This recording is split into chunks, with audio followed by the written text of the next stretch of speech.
Nah, sekarang enggak, Pak. Semua diimpor, bahkan gula itu hasil temuan Pansus kita kelebihan 3,5 juta. Dan Pak Afnan ada.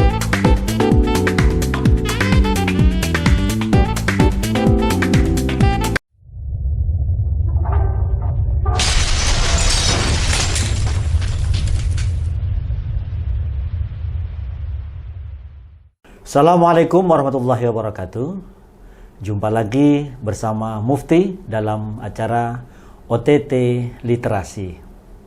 Sobat OTT yang saya banggakan semuanya, pada kesempatan kali ini kita mengundang seorang senator Republik Indonesia dari Dapil Yogyakarta, yaitu Bapak Muhammad Afnan Hadikusumo, yang pada kesempatan hari ini alhamdulillah bisa hadir di tengah-tengah kita berbincang-bincang dalam OTT Literasi. Pada Pak Afnan, Assalamualaikum warahmatullahi wabarakatuh. Waalaikumsalam warahmatullahi wabarakatuh. Gimana Mas Mukti? Alhamdulillah, saya ketembak duluan nih. Harusnya saya yang tanya gimana Pak Afnan gitu. Di tengah kesibukan Pak Afnan, pada kesempatan kali ini kita ingin berbincang banyak mengenai persoalan bangsa, terutama DPD di tengah persoalan bangsa. Pak Afnan, ini kan lagi rame nih Pak Afnan ya, walaupun kemarin sempat terbantahkan tentang ada istilah perpanjangan periode presiden, ada istilah 3 periode. Nah, ini kita ingin masyarakat banyak yang menaruh harapan kiranya DPD masih bisa menjadi institusi yang jernih untuk berpihak kepada rakyat tentang isu ini. Gimana Pak Afnan? Jadi sebenarnya untuk perpanjangan periode masa jabatan nggak ada. Yang ada itu adalah penundaan pemilu. Sehingga otomatis masa jabatannya tertunda. Ini bahasa halusnya. Nah, kemudian ada juga yang punya ide gitu untuk masa jabatan presiden itu 3 periode ya. Ujung-ujungnya sebenarnya persoalan regulasi. Ya, jadi regulasinya nggak ada. Baik di Undang-Undang Dasar maupun di Undang-Undang atau turunannya Undang-Undang Dasar itu nggak ada. Sehingga DPD sebagai representasi perwakilan dari masyarakat di daerah merasa perlu meluruskan keinginan seperti itu. Sehingga kalau kemarin ada yang bilang itu kan bukan gerakan tapi itu baru wacana ya kita DPD RI ya menyampaikan bahwa wacana itu tidak sesuai dengan regulasi yang ada gitu ya. Sehingga kalau mau itu menjadi sebuah gerakan, buatkan dulu payung hukumnya. Misalnya amandemen Undang-Undang Dasar, setelah itu diturunkan dalam bentuk undang-undang, itu baru bisa. Ya, kalau nggak ada itu berarti kita melanggar secara berjamaah. Ya. Itu ya Pak Afnan, sebagai DPD kan representasi Dewan Perwakilan Daerah. Akan berimplikasi kepada kepentingan daerah juga Pak Afnan ya? Implikasinya secara langsung tidak ada, tapi secara tidak langsung ada. Akan ada ya.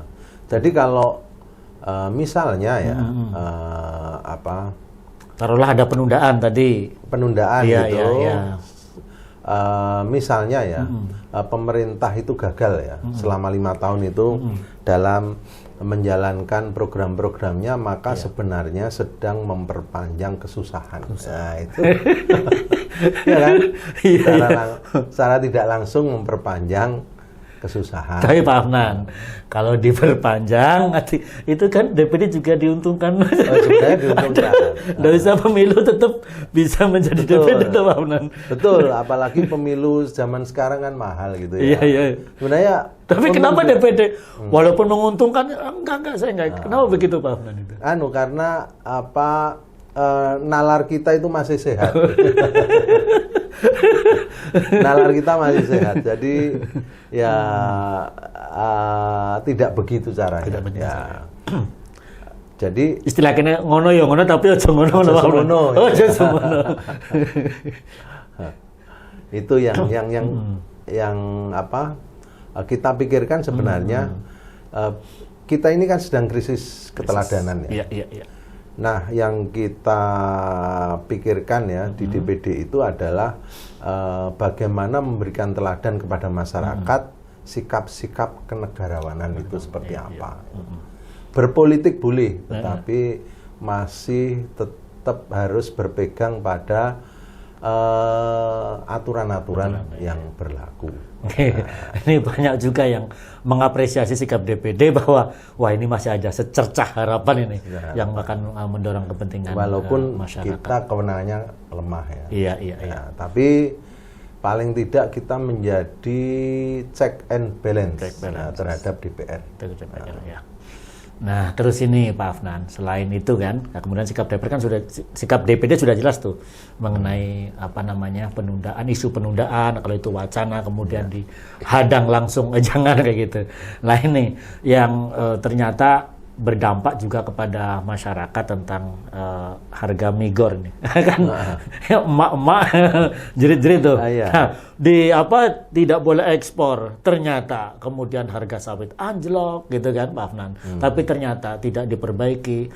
DPD punya Pak Afnan, entah itu personal, entah itu kelembagaan untuk memberikan kontrol lah terhadap kebijakan ini Pak Afnan. Kalau secara kelembagaan melalui Komite 2, Komite 2 sudah melakukan rapat kerja dengan Kementerian Perdagangan, Kementerian Pertanian, dan Kementerian Perindustrian. Oh, jadi tiga-tiganya ditemok kayak KP? Nggak mau. Jadi pengennya ya setiap kali rapat kerja misalnya Kementerian Perdagangan mau hadir, Kementerian Perindustrian mau dalam satu forum. Iya. Nah ini nanti Kementerian Pertanian pamit. Begitu juga ketika Kementerian Pertanian dan Perindustrian mau, Kementerian Perdagangan pamit. Pamit itu ya. Sebenarnya ada apa? Tapi ya karena masing-masing lembaga punya kewenangan dan kita di DPD RI tidak punya kewenangan untuk memaksa. Itu ya sudah. Sifatnya kita bertanya kemudian mengklarifikasi. Dan pas mau tiga-tiganya tidak ada yang jarang. Tidak pernah mau sama-sama. Saya itu pernah ikut pansus ya. Pansus tata kelola sembako itu tahun 2017 lalu. 7 orang pansus itu. Itu ya begitu. Tata kelola sembako yang antara lain gula ya. Itu sama. Walaupun temuan kita itu ada permainan mafia di situ, sudah kita rekomendasikan, nggak ditindaklanjuti ya kita nggak bisa apa-apa karena tidak punya hak untuk menekan. Kalau DPR sebenarnya bisa melalui apa? Anggaran. Ya, jadi kalau ngeyel-ngeyel gitu ya sudah anggarannya kita potong. Itu susah ya. Tapi minimal pressure secara politik DPD tetap menjalankan itu ya. Artinya ketika mengundang pembuat kebijakan tentang itu penting. Penting karena masyarakat harus diberi pintu keluar. Diberi jendela lah supaya kalau tidak ada jendela, rumah itu kalau nggak ada jendela, pintunya hanya satu. Kalau ada apa-apa meledak itu. Itu didobrak itu ya. Tapi kalau diberi jendela, maka ada pintu lain ketika orang harus lari. Gitu. Itu ibaratnya begitu. Jadi DPD tetap menyuarakan suara-suara di daerah dari itu ya. Daerah, ya. Walaupun berbeda dengan DPR maupun pemerintah. DPR ya. Nah, ini kan persoalan bangsa ini cukup banyak Pak Afnan. Yang ingin saya juga tanyakan ini. Nah, kalau tentang ini Pak Afnan, masifnya eksplorasi sumber daya alam di tingkatan daerah itu kan Pak Afnan dan juga teman-teman DPD punya kepentingan tuh untuk memperjuangkan kepentingan daerah. Ketika ini kemudian eksplorasinya kalau orang bilang ugal-ugalan ini. Gimana Pak Afnan tentang itu? Jadi kekayaan alam di Indonesia, saya pernah di beberapa negara ya. di Ceko, kemudian ke Rusia belum, ke Seoul, kemudian ke Inggris, itu kita itu luar biasa. Ke Malaysia bahkan ke Singapura segala itu kita itu luar biasa. Apanya Pak? Sumber daya alam. Sumber daya alamnya. Luar biasa. Kita itu kaya sekali. Hanya saja manajernya yang kurang bagus. Manajernya yang kurang bagus. Jadi sebenarnya kalau pinter gitu. Sumber daya alam yang kita miliki itu dikelola dengan baik dan sungguh-sungguh, itu bisa untuk mengentaskan kemiskinan. Pokoknya daerah-daerah makmur Pak Afnan ya. Makmur ya. Apalagi mereka yang pas ketempatan sumber daya alam. Betul. Kita itu persoalannya adalah jual mentahan. Jadi misalnya jual batu bara ya. Atau mentahan gitu. Kemudian sementara di negara-negara lain itu nyimpen batu baranya, disimpan nggak di, dia punya potensi itu, tapi dia beli di negara lain yang lebih murah gitu. Saya pernah nanya di India itu punya batu bara yang kualitasnya kelas wahid, tapi disimpan. Saya tanya, kenapa kok disimpan? Jawabannya adalah, ya kita nanti itu kalau krisis energi, batu bara sudah habis, ya kita tambang sendiri. Ya ini kan terutama daerah-daerah kan mulai bergolak juga kan. Ya. Yang kedua, selain manajernya itu ya kurang baik, yang kedua itu regulasinya juga kurang baik. Jadi misalnya begini, dulu ada ketentuan zaman Pak Harto itu untuk importasi 9 bahan pokok misalnya, itu nggak boleh kecuali jadi waktu itu karena kita mandiri pangan ya, cita-cita Pak Harto itu yang boleh diimpor adalah bahan pangan yang tidak ada di Indonesia. Itu yang boleh diimpor? Ya, yang boleh. Contohnya terigu, Indonesia nggak ada. Iyalah, petani gandum nggak ada. Petani gandum. Itu impor. Nggak apa-apa. Okay. Ya. Kemudian yang kedua misalnya anggur. Australia misalnya. Di Indonesia nggak ada Pak. Maka kita impor anggur Australia. Dan seterusnya.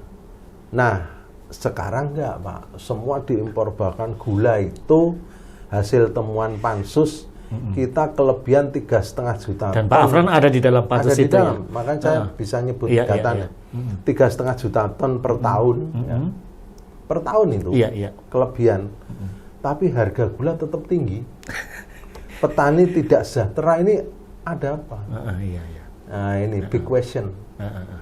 Ada apa sebenarnya? Ada yang salah. Siapa yang menentukan harga sehingga harga itu menjadi tinggi? Kemudian secara teori kan begini, kalau barang itu berlebih, kebutuhannya sedikit, itu harganya kan drop, ya. Itu teori ekonomi. Nah, sementara kalau barangnya sedikit, yang butuh banyak, mahal. Itu sudah gitu. Tapi ini enggak. Barangnya banyak, kelebihan, tapi harganya tetap tinggi. Nah, itu aja ini diduplikasi di Migor. Ya memang permainan mafia tadi itu seperti itu. Harusnya ngerti gitu loh. Harusnya ngerti. Wong pengalaman sudah berpuluh-puluh tahun kok mosok nggak ngerti. Malah sekarang kayaknya ada kecurigaan. Kalau ada pertanian dikunjungi nanti akan mahal. akan ada ekspor. Ekspor, impor gitu. Harganya malah gelek gitu ya Pak. Itu yang jadi persoalan. Garam ya tetap. Garam kita ngimpor. Jika ada yang nanya, apa laut Indonesia udah ada asin Iya itu persoalan itu. Masa kita impor garam dari India, dari Australia? Itu big question. Terus temuan DPD didorong Pak Afnan ke? Ya kita sampaikan ke eksekutif, cuman nggak ada tindak lanjutnya kan. Agak susahnya begini, tidak ada lembaga yang kemudian bisa memaksa eksekutif untuk menjalankan rekomendasi-rekomendasi yang sudah dibuat. Ya, itu. Padahal rekomendasi itu bukan rekomendasi tanpa apa namanya ya tadi proses yang matang ya. Proses kan ada dibentuk pansus juga kan. Iya betul. Dan kita mengundang lembaga-lembaga yang kredibel. Tapi itu tadi, ketika rekomendasi itu sudah kita keluarkan dan tidak dijalankan, nah ini siapa ini yang harus? Karena apa? MPR. Apa perlu dibuat lembaga baru, Pak Afnan? Harusnya MPR, Pak. MPR ya. Tapi MPR itu sudah seperti macan ompong. Sudah taringnya itu sudah dicabuti itu. Di MPR ada tuh Pak Afnan, salah satu anggota DPD, pimpinan DPD yang jadi anggota MPR. Ada. Cuman kewenangannya itu loh. Kewenangan MPR itu kan hanya melantik presiden. Iya. Tidak ada pertanggungjawaban seperti yang dulu kan ada. Iya. Menerima pertanggungjawaban presiden setiap 1 tahun sekali kan secara dulu periodik begitu ya. Sebagai fungsi tekan tadi, fungsi pengawasan, fungsi kontrol yang tadi? Betul. Fungsi semprit lah tadi ya Pak Afnan ya. Nah, yang bisa memaksa tadi ya. Iya, karena setiap tahun maka presiden harus bekerja dengan sebaik-baiknya. Kalau tidak, itu ya kerja setahun nggak becus bisa dilengserkan. Itu yang dulu sekarang nggak ada. Sekarang ya nggak ada lembaga lagi yang bisa untuk menekan tadi itu ya. Harusnya DPR lah. Tapi kan ya kita tahu sendiri lah, DPR itu seharusnya ya idealnya itu DPR itu sesuai dengan undang-undang itu kan 3 fungsinya. 1 budgeting, 2 controlling, 3 legislasi. Nah di controlling ya dan budgeting itu nanti nyambung di situ. Tidak kemudian anggota DPR begitu ada anggota DPR yang pendukung pemerintah dan yang non pendukung pemerintah, bukan itu cara berpikirnya. DPR itu tetap harus melakukan pengawasan dengan sebaik-baiknya dan melakukan kritik kalau kinerjanya buruk. Apalagi kalau sudah dapat kontrol dari DPD ya, yang eksekutif itu. Mestinya DPR kan lebih kuat untuk mendorong, menjadi bahan lagi. Mengkritisi. Bukan kemudian semua yang didukung enggak. Kalau salah ya diingatkan supaya kembali ke jalur gitu. Ya. Nah ini ada lagi Pak Afnan yang tentang persoalan yang kebangsaan ini. Nah ini kan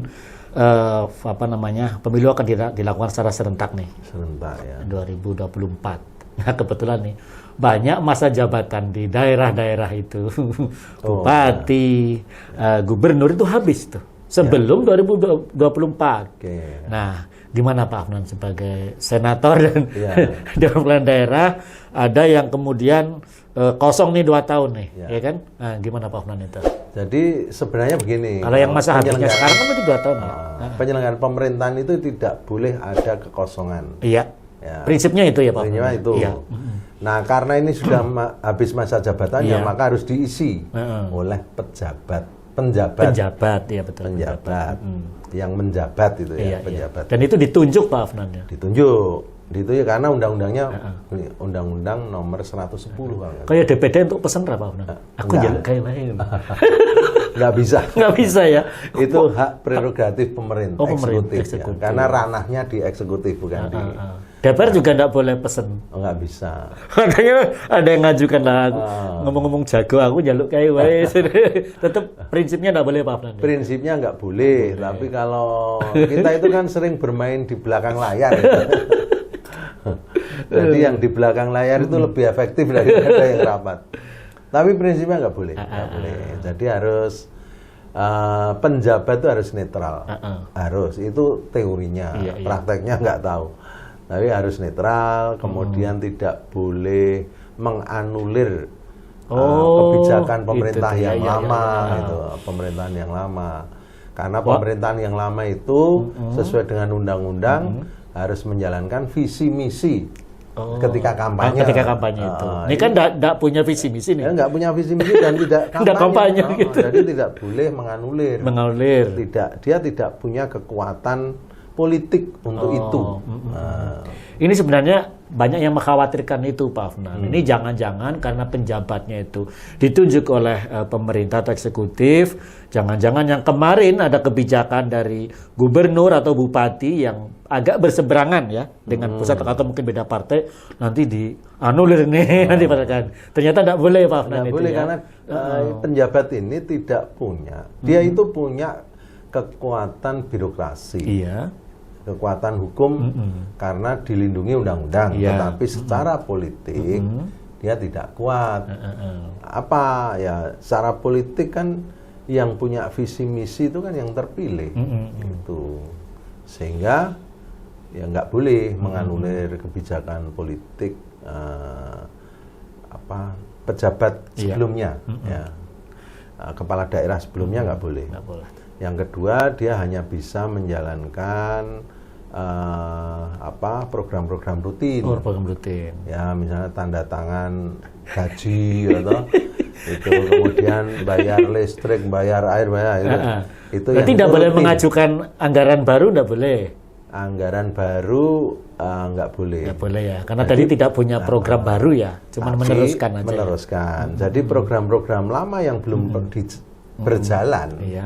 Yang belum dijalankan oleh pemerintah daerah, pemerintahan sebelumnya, nah itu bisa dijalankan. Ada nggak Pak Afnan DPD memberikan semacam alarm gitu tentang apa namanya yang habis masa jabatan ini 2 tahun, ada yang kemudian mungkin 1,5 tahun gitu. Ada nggak alarm, jangan-jangan yang ditunjuk nih yang nanti akan pro kekuasaan 2024? Belum, ini kan baru kita, jadi ini kan kalau yang disebutkan Mas Mukti tadi itu kan prediksi ya. Prediksi. Yang kita lakukan itu kan yang sudah terjadi. Kita melakukan pengawasan. Jadi kalau sudah terjadi pengawasan, oleh karena itu kita belum melakukan itu. Nanti kalau sudah ditunjuk baru kita lakukan evaluasi. Iya. Jadi nanti kalau kemudian ternyata penjabat yang ditunjuk itu agak menyimpang, baru kita hasil pengawasan ini. Nah ini Pak Afnan, untuk DPD kira-kira gambaran ke depan menurut Pak Afnan. Ini kan Pak Afnan sudah 2024 habisnya ya Pak? Sampai 2024 kalau tidak diperpanjang. Untuk kedepannya ini agar eksistensi DPD tetap menjadi harapan bagi masyarakat, bagaimana Pak? Kalau saya ini, jadi penguatan DPD itu menjadi sangat penting ya. Ketika kita melihat bahwa kondisi saat ini membuktikan bahwa begitu berkuasanya DPR itu sehingga tidak ada balancing dari lembaga apapun. Nah, oleh karena itu DPD menjadi sangat krusial sebagai balancing dari kekuatan DPR. Nah, caranya ya diberi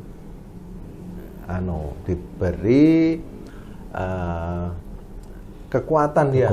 Melalui undang-undang. Melalui UD dulu. Jadi yang dirubah UD dulu, dimasukkan ke sana, setelah itu baru diturunkan dalam bentuk undang-undang. Tapi katanya kemarin DPD agak memberikan alarm, jangan dirubah nih Undang-Undang Dasar 45. Itu karena ada agenda terselubung. Membaca ada itu ya. Ada agenda terselubung kok seperti ini, wah ini nggak benar ini. Kalau pemilihan ketua-ketua lembaga itu DPD nggak ikut memilih ya Pak Afnan ya. Misal KPK ataupun lembaga komisioner enggak. Kita hanya terlibat di BPK sesuai dengan Undang-Undang MD3 ya. Itu hanya terlibat dalam rekrutmen calon BPK. Selain itu enggak ada. Enggak ada.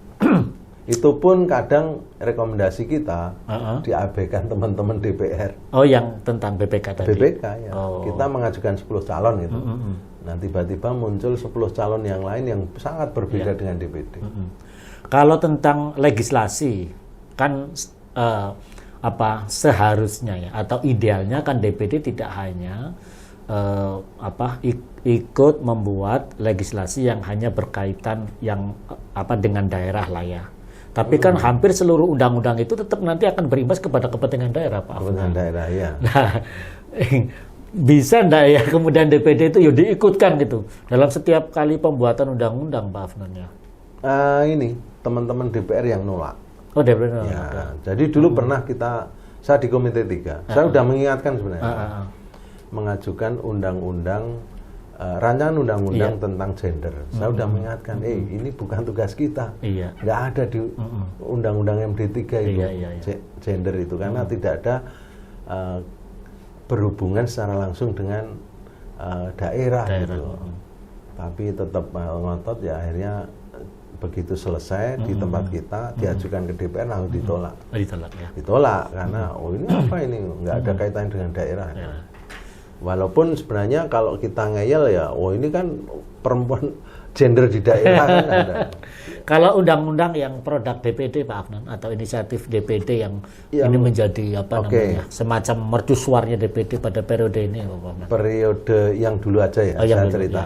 Dulu itu ada rancangan undang-undang tentang kelautan, itu murni usulan DPD. Usulan DPD ya. Kenapa Pak Afnan? Kok DPD kenceng undang-undang kelautan itu? Karena mayoritas belahan Republik Indonesia ini kebanyakan laut kita. Iya, kontinental. Nah, maka perlu dibuat undang-undangnya. Untuk melindungi laut kita. Yang kedua, untuk mengoptimalkan hasil laut kita. Dan nanti yang menikmati juga masing-masing wilayah juga, Pak Afnan ya. Iya kan? Provinsi juga yang menikmati kekayaan laut itu ya. Daerah-daerah itu ya. Itu yang undang-undang kelautan. Kemudian yang kedua, undang-undang keistimewaan. Iya. Itu yang bahas pertama kali dulu ya DPD. Setelah itu karena berhubungan langsung dengan daerah itu. Iya. Kemudian diajukan ke DPR. Jadi hampir 80% isi RUK itu ya dari DPD ya. Dan DPR nambah-nambah sedikit ya, itu pemilihan penetapan itu DPR itu. Wilayah politiknya sana. Kalau yang kemarin ada BUMD itu gimana Pak Afnan? Nah, ada undang-undang BUMD itu murni usulan DPD. Usulan DPD. Tapi ya itu tadi kita prihatin juga sih dengan. Jadi ketika kita usulkan di DPR itu jawabannya ini sudah dibuatkan RPP-nya. Nah, eksekutif juga bilang gitu. RPP-nya. Sehingga tidak perlu dibuat undang-undang. Padahal di dalamnya tuh kepentingan daerah luar biasa, Pak Afnan ya. Jadi selama ini keluhan BUMD itu jadi sapi perahnya. Sapi perahnya? Ini kelompok-kelompok politik tertentu. Di daerah? Di daerah. Jadi karena DPD sebenarnya ingin melindungi dari kekuatan yang memerah itu sebenarnya ya. Iya. Karena bentuknya sekarang BUMD itu harus PT. Maka dia harus lepas aset itu lepas dari sehingga dia tidak terikat dengan APBD. Karena tidak terikat dengan APBD, maka yang diperiksa BPK dan seterusnya itu yang PT ini enggak. Sudah lepas. Nah, seringkali ini tidak terjadi di Jogja ya. Seringkali itu kalau pejabat politik yang temuan di Batam misalnya, itu dulu kan kepala daerah istrinya sakit diambilkan dari sini, dari BUMD itu. Kemudian anaknya mau sekolah ke luar negeri diambilkan dari sini, sehingga BUMD itu ya nggak untung-untung. Karena apa ya? Karena tapi jangan-jangan Pak Afnan nanti untuk penentuan pimpinan BUMD koyo BUMN, komisaris dan lain sebagainya. Ada utang budi nanti. Itu bagian dari intervensi politik itu. Iya. Jadi biasanya direktur BUMD adalah mantan ketua tim sukses. Itu yang terjadi gitu. Akhirnya BUMD maju-maju. Nggak maju. Yang harapannya bisa memberikan pelayanan publik lebih baik ataupun memberikan keuntungan terhadap daerah malah enggak ya. BUMD, BUMN itu kan sebenarnya dirancang untuk menjadi menambah keuangan negara maupun daerah. Tapi kan sekarang ini enggak, malah negara yang nyubsidi BUMN maupun BUMD. Karena ada unsur politis masuk ke sana. Nah, di rancangan undang-undang BUMD itu dihilangkan. Oh, padahal itu ruhnya di situ ya? Ruhnya di situ, itu dihilangkan oleh oleh DPD. Nah, mungkin ada yang keberatan kalau itu dihilangkan, sehingga ya udah dibikin sendiri. Yang kedua, ada 2 yang rebutan itu, yang BUMD itu sebenarnya di bawah Kemendagri atau Kementerian BUMN. Ya kan? Iya. Kalau saya tanya di beberapa BUMD itu, mereka lebih nyaman di bawah Kementerian BUMN ketimbang karena unit usaha. Oh, iya. Kalau di bawah Kemendagri itu kan pelayanan. Iya. Penyelenggaraan pemerintahan sifatnya pelayanan. Nah, ini sehingga tidak bisa bebas gitu. Nah, kalau di bawah Kementerian BUMN itu lebih bebas. Itu masukan dari. Nah, kalau mau didebat ya silakan debat sama yang memberi masukan. Oke, Pak Afnan, perbincangan dengan Pak Afnan ini asik betul gitu. Tak terasa waktu sudah bergulir hampir setengah jam lebih, dan perlu diketahui Pak Afnan ini, beliau ini juga ketua pimpinan ketua umum pimpinan pusat Tapak Suci. Jadi saya merasa aman karena bersama dengan yang punya banyak pendekar Tapak Suci. Sobat OTT, untuk acara ini kita alhamdulillah banyak sponsor yang masuk juga yang mensupport. Ada My Studio Chords, ada Hilmi Renkar, ada juga Total Media Kreasi, ada Pesta Cinta, ada Jewelry juga ya, Mas Orik, dan juga ada Celsius Indonesia. Itu juga alhamdulillah bisa mensupport acara kita. Alhamdulillah. Obrolan tipis-tipis ini sebenarnya podcast ala Jogja. Ini sebenarnya bisa lebih ramai lagi kalau ada ini undian. Yang dapat sepeda. Sepeda tapi kecil gitu. Sepeda mini. Oke, Pak Afnan, terima kasih banyak sama-sama atas waktunya di tengah kesibukan bolak-balik Jakarta Senayan. Nah, terima kasih semuanya. Assalamualaikum warahmatullahi wabarakatuh. Waalaikumsalam warahmatullahi wabarakatuh.